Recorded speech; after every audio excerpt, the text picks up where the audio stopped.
ಎಲ್ಲರಿಗೂ ನಮಸ್ಕಾರ. ನಾನು ನಿಮ್ಮ ಶ್ವೇತಾ ಕೃಷ್ಣಮೂರ್ತಿ. ಶ್ವೇತಾ ರೆಸಿಪೀಸ್ ಚಾನಲ್ಗೆ ಸ್ವಾಗತ. ಇವತ್ತಿನ ವಿಡಿಯೋದಲ್ಲಿ ತುಂಬಾ ರುಚಿಯಾಗಿರುವಂಥ ಚಿಕನ್ ಪೆಪ್ಪರ್ ಡ್ರೈ ಹೇಗೆ ಮಾಡೋದು ಅಂತ ನೋಡೋಣ.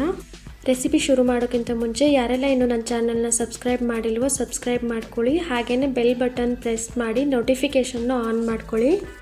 ಮೊದಲಿಗೆ ಒಂದು ಫ್ರೈ ಪ್ಯಾನ್ಗೆ 3 ರಿಂದ 4 ಸ್ಪೂನ್ ಆಗುವಷ್ಟು ಅಡುಗೆ ಎಣ್ಣೆನ ಹಾಕ್ಕೊಂಡಿದ್ದೀನಿ. ಎಣ್ಣೆ ಚೆನ್ನಾಗಿ ಕಾದ ನಂತರ ಸ್ವಲ್ಪ ಕರಿಬೇವಿನ ಸೊಪ್ಪನ್ನ ಹಾಕ್ಕೋತಾ ಇದ್ದೀನಿ. ಹಾಗೆಯೇ ಸ್ವಲ್ಪ ಹೆಚ್ಚಿಟ್ಕೊಂಡಿರುವಂಥ ಹಸಿಮೆಣ್ಸಿನ್ಕಾಯಿನ ಹಾಕ್ಕೊಂಡು ಚೆನ್ನಾಗಿ ಫ್ರೈ ಮಾಡ್ಕೋಬೇಕು. ಕರಿಬೇವಿನ ಸೊಪ್ಪು ಮತ್ತು ಹಸಿಮೆಣ್ಸಿನ್ಕಾಯಿ ಚೆನ್ನಾಗಿ ಫ್ರೈ ಆದ ನಂತರ ಇದೇ ಎಣ್ಣೆಗೆ 1/4 ಸ್ಪೂನ್ ಆಗುವಷ್ಟು ಅರಿಶಿನ ಹಾಕ್ಕೊಂಡು ಫ್ರೈ ಮಾಡ್ಕೊಳ್ಳಿ. ನಂತರ ಚಿಕ್ಕದಾಗಿ ಹೆಚ್ಚಿಟ್ಕೊಂಡಿರುವಂಥ ಈರುಳ್ಳಿನ ಹಾಕ್ಕೊಂಡು ಫ್ರೈ ಮಾಡ್ಕೋತಾ ಇದ್ದೀನಿ. ಈರುಳ್ಳಿ ಚೆನ್ನಾಗಿ ಸಾಫ್ಟ್ ಆಗೋ ತನಕ ಫ್ರೈ ಮಾಡ್ಕೋಬೇಕು. ಈರುಳ್ಳಿ ಚೆನ್ನಾಗಿ ಫ್ರೈ ಆದಮೇಲೆ ಇದಕ್ಕೆ 1 ಚಮಚದಷ್ಟು ಶುಂಠಿ ಬೆಳ್ಳುಳ್ಳಿ ಪೇಸ್ಟ್ನ ಹಾಕೋತಾ ಇದ್ದೀನಿ. ಶುಂಠಿ ಬೆಳ್ಳುಳ್ಳಿ ಪೇಸ್ಟ್ನ 1 ಸೆಕೆಂಡ್ ಫ್ರೈ ಮಾಡಿಕೊಂಡ್ರೆ ಸಾಕು. ಊಟ ಸೇರ್ತಿಲ್ಲ ಅಂತಂದಾಗ ಈ ಥರ ಚಿಕನ್ನ ಒಮ್ಮೆ ಟ್ರೈ ಮಾಡಿ ನೋಡಿ, ತುಂಬಾ ಚೆನ್ನಾಗಿರುತ್ತೆ. ಹಾಗೆಯೇ ಚಿಕ್ಕದಾಗಿ ಹೆಚ್ಚಿಟ್ಕೊಂಡಿರುವಂಥ ಒಂದು ಮೀಡಿಯಮ್ ಸೈಜ್ ಟೊಮೆಟೊನ ಹಾಕೋತಾ ಇದ್ದೀನಿ. ಇದನ್ನು ಫುಲ್ ಸಾಫ್ಟ್ ಆಗೋ ತನಕ ಫ್ರೈ ಮಾಡ್ಕೋಬೇಕು. ಚೆನ್ನಾಗಿ ಒಂದು 30 ಸೆಕೆಂಡ್ ಫ್ರೈ ಮಾಡ್ಕೋಬೇಕು. ಹಾಗೆಯೇ ರುಚಿಗೆ ತಕ್ಕಷ್ಟು ಉಪ್ಪನ್ನು ಹಾಕ್ಕೊಂಡು ಮಿಕ್ಸ್ ಮಾಡ್ಕೋತಾ ಇದ್ದೀನಿ. ಚಿಕನ್ಗೆ ಎಷ್ಟು ಉಪ್ಪು ಬೇಕಾಗುತ್ತೋ ಅಷ್ಟು ಉಪ್ಪನ್ನು ಇವಾಗಲೇ ಸೇರಿಸ್ಕೊಳ್ಳಿ. ಇವಿಷ್ಟು ರೆಡಿ ಆದ ನಂತರ ಚೆನ್ನಾಗಿ ತೊಳೆದಿಟ್ಕೊಂಡಿರುವಂಥ ಚಿಕನ್ನ ಹಾಕೋತಾ ಇದ್ದೀನಿ. ಚಿಕನ್ ಪೆಪ್ಪರ್ ಡ್ರೈ ಮಾಡಬೇಕಾದ್ರೆ ಕರಿಬೇವಿನ ಸೊಪ್ಪನ್ನ ಸ್ವಲ್ಪ ಜಾಸ್ತಿನೇ ಯೂಸ್ ಮಾಡಿ. ಫ್ಲೇವರು ಮತ್ತು ಟೇಸ್ಟ್ ತುಂಬಾ ಚೆನ್ನಾಗಿರುತ್ತೆ.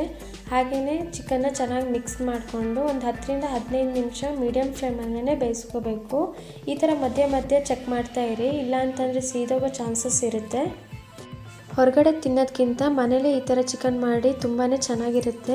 ಹಾಗೆಯೇ ಚಿಕನ್ ಚೆನ್ನಾಗಿ ಬೆಂದ ನಂತರ ಇದಕ್ಕೆ ಇವಾಗ 2 ಸ್ಪೂನಷ್ಟು ಪೆಪ್ಪರ್ ಪೌಡ್ರನ್ನ ಹಾಕ್ಕೊಂಡು ಚೆನ್ನಾಗಿ ಮಿಕ್ಸ್ ಮಾಡ್ಕೋತಾ ಇದ್ದೀನಿ.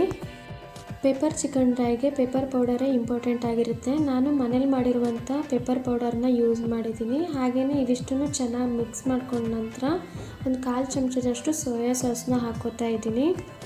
ಸೋಯಾ ಸಾಸ್ನ ಸ್ವಲ್ಪ ಕಡಿಮೆನೇ ಯೂಸ್ ಮಾಡಿ. ಸೋಯಾ ಸಾಸ್ನ ಹಾಕ್ಕೊಂಡು ಈ ಥರ 2 ಸೆಕೆಂಡ್ ಮಿಕ್ಸ್ ಮಾಡ್ಕೊಂಡ ನಂತರ ಸ್ವಲ್ಪ ಕರಿಬೇವಿನ ಸೊಪ್ಪು ಹಾಕ್ಕೊಂಡ್ರೆ ಆಯಿತು.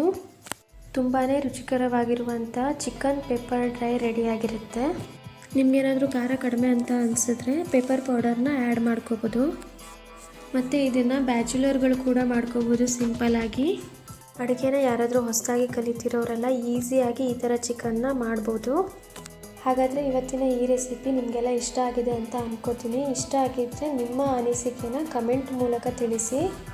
ಮತ್ತು ಇನ್ನಷ್ಟು ಈಸಿ ರೆಸಿಪಿಗೋಸ್ಕರ ಶ್ವೇತಾ ರೆಸಿಪೀಸ್ ಚಾನಲ್ನ ಲೈಕ್ ಮಾಡಿ, ಶೇರ್ ಮಾಡಿ, ಸಬ್ಸ್ಕ್ರೈಬ್ ಮಾಡಿ. ಇದೇ ಥರ ಸಪೋರ್ಟ್ ಮಾಡಿ. ಮತ್ತು ಇದೇ ಥರ ಈಸಿ ರೆಸಿಪಿ ಜೊತೆ ನೆಕ್ಸ್ಟ್ ವಿಡಿಯೋದಲ್ಲಿ ಸಿಗ್ತೀನಿ. Thank you.